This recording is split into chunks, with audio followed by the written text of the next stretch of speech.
நாயாட்டி வெளினா என்னன்னு தெரியுமா? நாயாட்டி வெளி என்பது ஆரிய கேரளவர்மனான ஐயப்பனுடைய வரலாறு, அவருடைய சிறப்பு, அவர் மக்களை எவ்வாறெல்லாம் காத்தார் என்று கூறுவது, அவர் மக்களை எவ்வாறு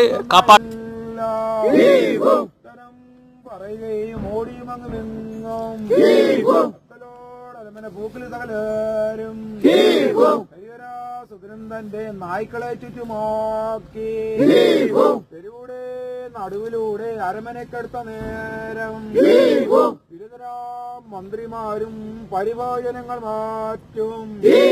തെരുതരെ ഓടിച്ചെന്ന് അരമതിലേറിയെന്നും അരമനയ്ക്ക് തങ്ങ് പൂക്കം കാച്ചി രാജദേവി പെരിയൊരു മഞ്ചമേറി ഭൂപതി വീരൻ താനും തിരുവരി കൊണ്ടുദേവി ഭൂപതിയോട് ചൊല്ലി പെരിയൊരു നോവഴിഞ്ഞു പുലികളെയൊക്കെ ചൊല്ലുവാൻ പുതുമലയാളി നല്ല ബിരുദനെന്നറിഞ്ഞുകൊണ്ട് എതിരവനോടെല്ലാരും മതലകഥനൊഴിഞ്ഞ് ഇത്തരം ദേവിവാക്യം സത്തരം കേട്ടു രാജൻ പെരിയൊരു മഞ്ചമേറി ഭൂപതി വീരൻ താനും തിരുവരി കൊണ്ടുദേവി ഭൂപതിയോട് ചൊല്ലി പെരിയൊരു നോവഴിഞ്ഞു പുലികളെയൊക്കെ ചൊല്ലുവാൻ പുതുമലയാളി നല്ല ബിരുദനെന്നറിഞ്ഞുകൊണ്ട് എതിരവനോടെല്ലാരും മതലകഥനൊഴിഞ്ഞ് ഇത്തരം ദേവിവാക്യം സത്തരം കേട്ടു രാജൻ ചിത്തവിധിയോടവം ചൊല്ലിനാനയ്യനോടും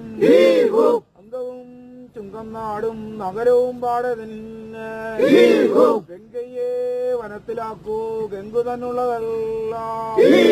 വേട്ടനായകൻ അയ്യൻ കേട്ടുടൻ വാർത്തയല്ല വാട്ടമില്ലാതെ തന്റെ നായ്ക്കളെ കാണ്ടാക്കി ഒട്ടപൂക്കരജൻ മുമ്പിൽ ചെന്നുടൻ ചെന്നാൽ വാർത്ത കേട്ടുടൻ ഭൂമിപാലൻ വന്നതാ ചെയ്ത് വാഴ്ത്തി ചൊല്ലിനാൻ അയ്യനോടും മെല്ലവേ ഭൂവനോടും നല്ലൊരു